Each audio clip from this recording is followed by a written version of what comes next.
What up, YouTube? It's your boy, the Visionary, and welcome to another episode of Firesidechats, bringing you the latest and up-to-date current events that matter to me the most. This video will be titled Geopolitical Blowback on the World Stage in regards to Syria, Egypt, and the Middle East.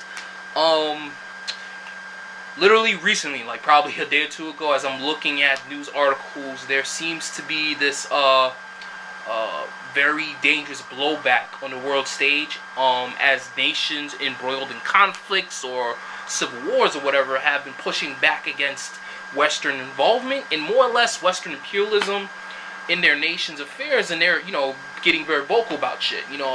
Looked at what happened in Egypt recently, where the Egyptian people basically came out. I think it was like the biggest march or protest in the history of protests. I think 14 million people came out, and it basically said, we want Morsi gone. And it was a back and forth in regards to diplomatic issues between the people and Morsi's administration. And at the end of the day, the military stepped in and they said, Morsi, if your people ain't gone, then we're gonna have a fucking problem.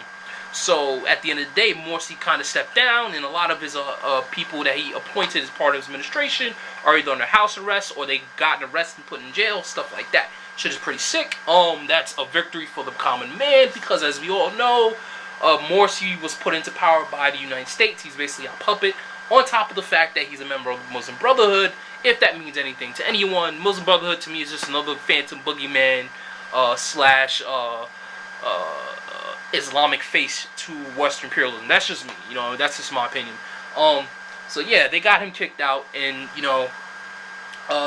as this is happening, and as the post-Morsi administration or regime is basically falling apart, what's happening is a lot of the protests and a lot of people and commentators and critics are becoming very vocal about the fact that the West has been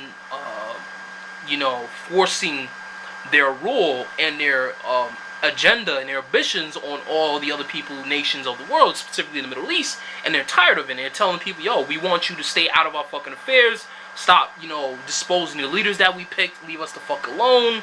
Leave our country alone. Stay the fuck out. We're tired of Western imperialism, and we want it done with. That's a good thing. As well as this is spread to Syria, and amazingly enough, as I'm looking at Syria, what's going on over there, you've heard the stories about Syria. There's the Syrian rebel opposition army, and then there's the pro-Assad regime. And the context, the story. Basically, what happened is, the civil war pops up, which more or less is probably a CIA run or CIA started movement to probably topple the Assad regime, because the Assad regime doesn't want to play nice with the West. So basically, this uprising of the rebels popped up, and more or less originally before it started, the West and other Western powers are like, these guys are using chemical weapons against his own people and the rebels, blah blah, we need to step in. The UN came in and said, we did the test, and it's determined that they're not using the shit, it's actually the rebels, and you are the ones who are giving the rebels the fucking weapons. The West said, oh shit, we need to shut the fuck up. So after that happens, the West basically goes, we found evidence that they're using chemical weapons, and we're going to go in. The first stage is where they were going to give non-lethal weapons and aid to the rebels, and they started giving lethal weapons and aids to the rebels. And it's going to end off with us sending forces. In fact, we've already sent forces over there. So as this is happening, you start to see how it's developing, where all the other Western powers are starting to put their 2 cents in. You start to see how Russia's stepping in. You haven't heard anything from China lately, surprisingly. I don't know why. But more or less you see Russia and Iran playing a certain small part in terms of being vocal about what the fuck is going on over there. And they're providing aid to the Syrian regime or the Assad regime in terms of fighting the rebel factions. Now, what's funny is that recently, all of a sudden, people are starting to say, like, the rebel forces are breaking apart because there seems to be a lot of internal dissent or conflict about how to go about things, or the fact that they might not win, whatever the fuck this shit may be. I honestly think that's a good thing, because we need to stop trying to topple all these Middle Eastern countries. That's what's happening now. That's what we're trying to do. This is a CIA-backed uprising where, you know, the motherfuckers are fighting against their own government. They're trying to topple the motherfuckers, and it's like, okay, we're giving them weapons, we're giving them chemical weapons to kill people. It's been proven that they've been using these weapons against the Assad regime or pro-Assad forces, but then we're trying to flip it like, oh no, it's the actual other side around, blah blah. So it's so full of bullshit. And in and of itself, it just shows how the fact that the rebel forces, the alliance that they have, is falling apart, which is just a combination of Al-Qaeda from other parts of the world, and specifically what happened in Libya. So you had pro Al-Qaeda Muslim forces in Libya. Then you had regular citizens from Syria who I more or less were just duped into doing some stupid shit. And that's pretty much what it is. And then now they're this dissent within the actual rebel faction is falling apart. I don't know how far this is gonna go, but this is good because if they can stop the actual civil war that's happening in the country, and you know what's even more funny about the whole entire thing is that as I'm reading the article, they're making it seem like it's really a internal dispute or conflict between all the different subgroups within the rebel faction, because different people have different objectives that they want to fulfill, as well as dealing with the West, and people are disliking dealing with the West.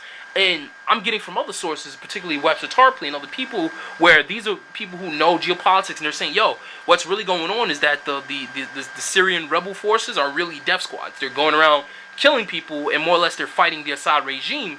And what's happening is that because of the fact that the Russians and the Chinese are giving aid to the Assad regime is fighting back hard body, and they're murdering them. They're like getting rid of them, and they have no hope. They're really getting beaten the fuck down, and they need more external help in order to fight the Assad regime. That's where the West comes in. That's where the West was supposedly planning on sending more physical troops. I think they already did that already, but I don't know to what effect they're being used or applied in the battle. But yeah, all this shit you're seeing, there's this really intense backlash. You go to Turkey, the protests in Turkey is still going on, surprisingly. Like, I thought that shit was over, but it's still going on. You got Brazil, shit is happening in Brazil. I think Greece, something's popping off in Greece.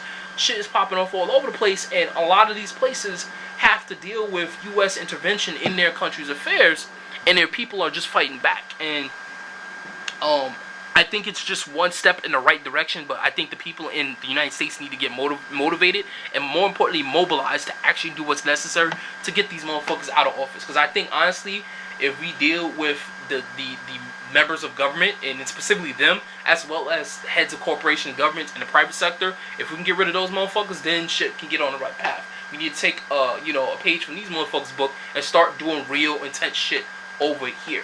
Period. Because we're afraid to fight back. We're afraid to get physical, to get violent, to use force, and necessarily to kill the motherfuckers that are killing us. Like, and that's what the fuck is going on. There's something else that's behind all this shit. I'll do another video on this subject, but there's more to it than meets the eye, and there's more shit that's happening. It's not just the surface level crap that people are seeing. Alright, that's it. Thank you for listening. Peace.